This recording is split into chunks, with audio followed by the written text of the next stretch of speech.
Sunana Muhammad Baba Shehu, tsohon shugaban ƙaramar hukumar keffi.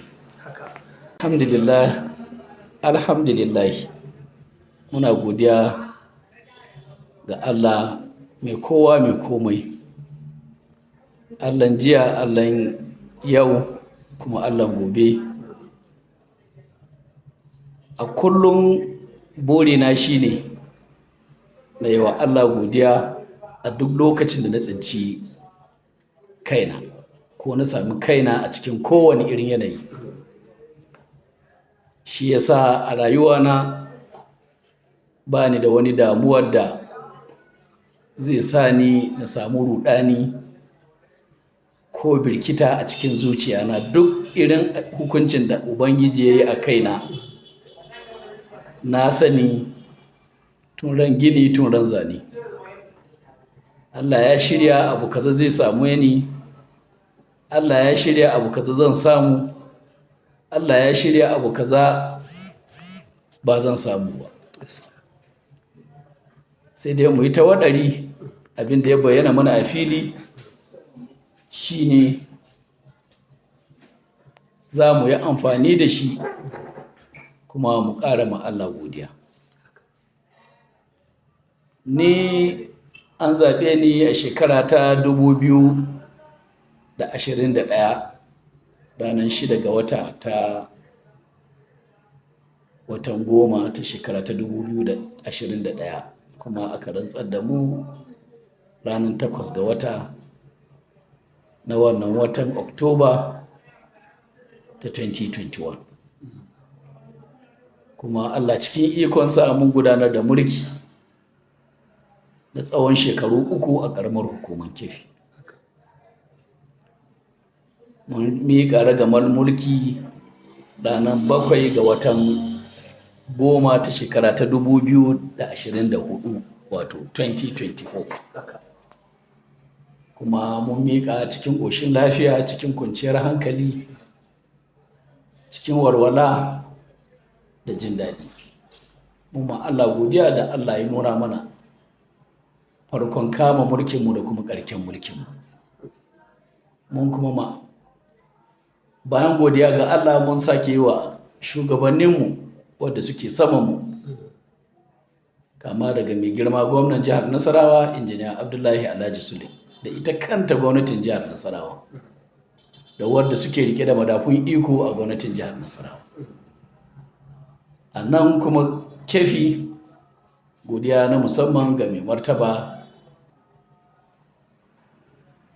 Sarki Alhaji Dr. Shehu Muhammadu Chindoya Musa na uku, da dukkan shugabanninmu wadda suke rike da madafun iko na gwamnati ko na gargajiya, da kuma shugabanninmu a siyasanci wadda suka taka rawa don ganin cewa Allah ya bani wannan kujera na shugabancin ƙaramar hukumar keffi a baya, da kuma taka rawar da suka sake yi a wannan lokaci. Da ɗimbin masoyanmu, magoya bayanmu, da wadda ma ba su son mu, da wadda ba su ƙaunanmu, duka muna musu godiya. Allah ya yi ikon shi. An yi sulhu, bayan yin sulhu an samu takaddama nan da can, mun garzaya wurin mai girma gwamna. Mun tafi, an tattauna, an kuma amince da duk abin da ya biyo baya shine zaɓinmu. Kuma Allah cikin ikonsa, zaɓin Allah shine namu. Allah ya zaɓi ɗaya daga cikinmu mu 7 da muka tsaya takara ƙarƙashin inuwar jam'iyyar APC, wanda Allah ya sa shi ne yau aka amince da takararsa. Shi ne Honorable Ahmad Damagani. ba mu jayayya da ikon da Allah yi, don ba mu san yau ba mu san gobe ba. In mun san yau, gobe na Allah ne, na kuma wanda yake raye yake da ƙoshin lafiya. To fatanmu Allah ya nuna mana gobe, mun ga yau, Allah ya nuna mana gobe cikin kwanciyar hankali da ƙoshin lafiya, kuma ƙasan namu su ci gaba da zaman lafiya. Shi da Allah ya bashi wannan mataki da Allah ya zaɓar mana, ina taya shi murna, ina kuma farin ciki da abin da ya kasance. Ina ma Allah godiya, ina wa shugabanninmu godiya, ina wa masoya da magoya baya godiya.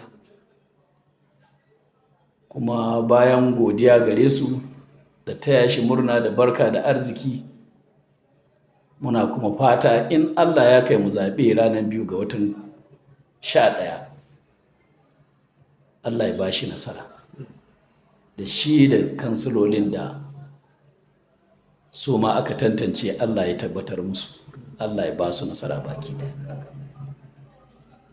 Kuma muna musu fatan alheri, su shiga gwamnati cikin ni'ima da kwanciyar hankali, su yi wa mutane abin da ya dace su yi musu. Bayan sun yi musu, duk arziki da alkhairi da ke cikin gwamnati, Allah ya sada su da shi. Mu kuma da muke magoya baya da za mu rufa musu baya, mu ma Allah ya datar da mu. Burinmu ko ni musamman shi ne al'umman Keffi, Allah ya ba mu zaman lafiya, ya kawo mana ci gaba mai inganci. Shugabanninmu Allah ya taimake su, ya dafa musu, su yi iya irin nasu bakin ƙoƙari. Kuma a duk lokacin da buƙatan gudunmuwarmu ya taso, a shirye muke da mu miƙa kai gare su, mu ba su shawaran da ya dace mu bada, domin garin Keffi ta ci gaba, domin ba mu da garin da ya wuce Keffi. Ba za mu so irin wani rigingimu da ke faruwa a waɗansu wurare a ce ta zo garin Keffi. Muna da masu ilimi, muna da shugabanni na gari, mun kuma muna da imani. Addinai da muke da su, malamanmu da shugabannin addinan, kullum kira suke yi akan a zauna lafiya, a so juna, a ƙaunaci juna,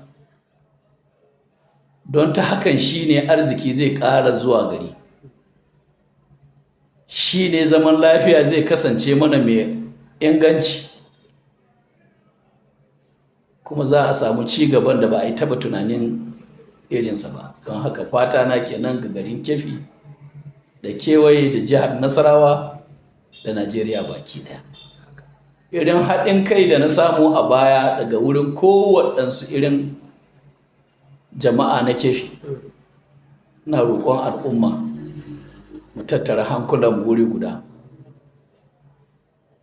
Shi ma Ahmad Damagani a bashi haɗin kai da goyon baya, domin wannan jam'iyya ta mu ta APC ta samu nasara. In ya samu nasara kuma mu ba gwamnatin shi haɗin kai da goyon baya, don samun nasaran shi shine alherinmu, samun nasaran shi shine ci gabanmu. Allah kuma ya samu zauna lafiya.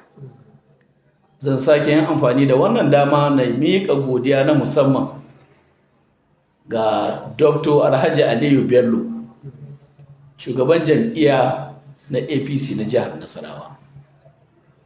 Irin fama da ya yi don a samu fahimta tsakanin jama'a, musamman magoya bayan jam'iyyar APC. ya iya bakin ƙoƙarin shi don tabbatar da cewa an samu kwanciyar hankali, an samu fahimta tsakanin shugabanni da kuma jagororinmu.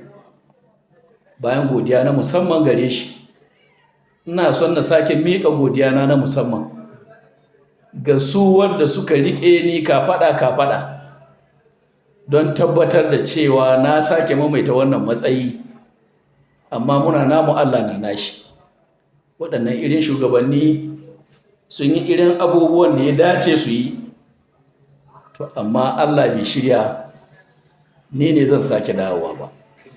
Na sha faɗa a ko'ina, a duk inda na samu kaina, Allah ne ke ba da mulki ga wanda ya so a lokacin da ya so, haka kuma ya karɓa a hannun wanda ya so a lokacin da ya so.